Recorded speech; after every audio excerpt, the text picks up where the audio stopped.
नमस्तेस्तु महामाये श्रीपीठे सुरपूजिते शंखचक्र गदा हस्ते महालक्ष्मी नमोस्तुते। नमस्ते गरुडारूढ़े कोलासुर भयंकरी सर्वपापहरे देवी महालक्ष्मी नमोस्तुते। सर्वज्ञे सर्ववरदे सर्वदुष्ट भयंकरी सर्वदुःखहरे देवी महालक्ष्मी नमोस्तुते।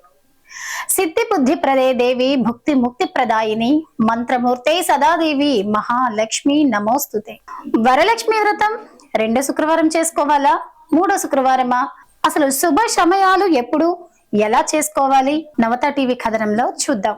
నోములు, వ్రతాలు, పండుగలు, పర్వదినాలకు అనువైన మాసం ఈ శ్రావణ మాసం.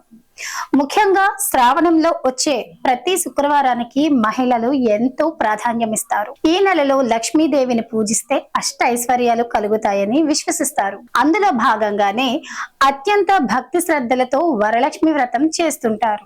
అయితే నార్మల్ గా ప్రతి సంవత్సరం చాలా మంది శ్రావణ మాసంలో వచ్చే రెండో శుక్రవారం వరలక్ష్మి వ్రతాన్ని ఆచరిస్తుంటారు. కానీ ఈ ఏడాది శ్రావణ మాసంలో ఈ శుక్రవారంతో ప్రారంభం కావడంతో, అంటే మొదటి శుక్రవారం కావడంతో ఈ మాసం 5 శుక్రవారాలు వస్తున్నాయి. దాంతో చాలా మందిలో ఈ సంవత్సరం వరలక్ష్మి వ్రతం రెండో శుక్రవారం చేసుకోవాలా లేదా మూడో శుక్రవారం జరుపుకోవాలా అనే సందేహం వస్తుంటుంది. ఇంతకీ ఈ ఏడాది వరలక్ష్మి వ్రతం ఎప్పుడు చేసుకోవాలి?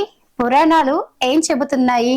పూజకు శుభముహూర్తం ఎప్పుడు, ఎలా ఆచరించాలి వంటి పూర్తి వివరాలు ఈ స్టోరీలో తెలుసుకుందాం. పురాణాలు ఏం చెబుతున్నాయంటే, భవిష్యోత్తర పురాణంలో చార్మతి వృత్తాంతం ప్రకారం శ్రావణ మాసంలో పౌర్ణమికి ముందు వచ్చే శుక్రవారం వరలక్ష్మి వ్రతాన్ని ఆచరించాలని ఉంది. కాబట్టి ఎప్పుడైనా సరే అది రెండో మూడో శుక్రవారం అనే సందేహం లేకుండా పౌర్ణమికి ముందు వచ్చే శుక్రవారం ఈ వ్రతం ఆచరించడం మంచిదని చెబుతున్నారు జ్యోతిష పండితులు. దాని ప్రకారం ఈ ఏడాది శ్రావణ మాసంలో పౌర్ణమి తిథి ఆగస్టు 9వ తేదీ శనివారం వస్తోంది. కాబట్టి దానికి ముందు శుక్రవారం అంటే ఆగస్టు 8 నాడు వరలక్ష్మి వ్రతం జరుపుకోవాలని చెబుతున్నారు. అయితే కొంతమంది ఆడవాళ్లకు వ్యక్తిగత కారణాలు కావచ్చు, ఇతర కారణాల వల్లనో అదే రోజు వరలక్ష్మి వ్రతం ఆచరించడం కుదరకపోవచ్చు. మరి అలాంటి సందర్భాల్లో చాలా మంది ఏదైనా శుక్రవారం చేసుకోవచ్చని అనుకుంటుంటారు.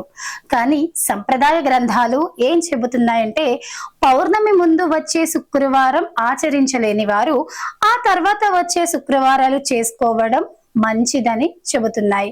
అంతేకాని ఆగస్టు 8కు ముందు వచ్చే 1, 2 శుక్రవారాల్లో ఈ వ్రతం ఆచరించకూడదంటున్నారు. అయితే వరలక్ష్మి వ్రతానికి శుభ సమయం ఏంటో చూద్దాం ఒకసారి. అయితే జ్యోతిష్య శాస్త్ర ప్రకారం వరలక్ష్మి వ్రతం ఆచరణకు కొన్ని స్థిర లగ్నాలు ఉన్నాయి. ఆ సమయాల్లో వ్రతాన్ని చేసుకుంటే అత్యంత శుభ ఫలితాలు లభిస్తాయి అంటున్నారు జ్యోతిష పండితులు. అయితే ఇది సింహలగ్న పూజా ముహూర్తం ఎప్పుడో చూద్దాం. ఈ సింహలగ్న పూజా ముహూర్తం ఉదయం 6:54 నుంచి 9:02 వరకు ఉంది. అయితే ఒకవేళ ఈ సమయంలో చేసుకోవడం వీలు కానట్లయితే ఆ తర్వాత వచ్చే స్థిర లగ్నంలో చేసుకోవచ్చు. వృశ్చిక లగ్న పూజా ముహూర్తం మధ్యాహ్నం 1:19 నుంచి 3:33 వరకు ఉంటుంది. కుంభలగ్న పూజా ముహూర్తం సాయంత్రం 7:29 ప్రారంభమవుతుంది. రాత్రి 9:06 వరకు ఈ లగ్న ముహూర్తం ఉంటుంది.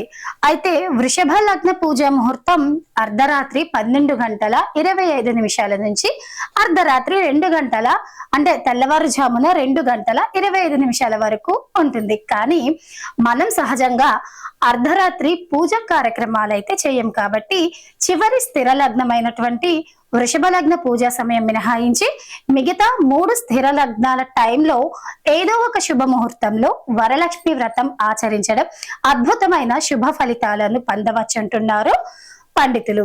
అయితే ఈ వ్రత పూజా విధానం ఒక్కసారి తెలుసుకుందాం. వరలక్ష్మి వ్రతం చేసే మహిళలు తెల్లవారుజామున నిద్రలేచి తల స్నానం చేసి బంగారు వర్ణం లేదా ఆకుపచ్చ, గులాబీ వంటి రంగులో ఉండే నూతన వస్త్రాలు ధరించాలి. అనంతరం పూజా మందిరం, వ్రతం చేసుకునే స్థలాన్ని శుభ్రం చేసి గంగా జలాన్ని చల్లి శుద్ధి చేయాలి. ఆపై పూజా గదిలో ముగ్గులు వేసుకోవాలి. ఇంటి గుమ్మాన్ని మామిడి తోరణం, పూలతో అలంకరణ చేసుకోవాలి.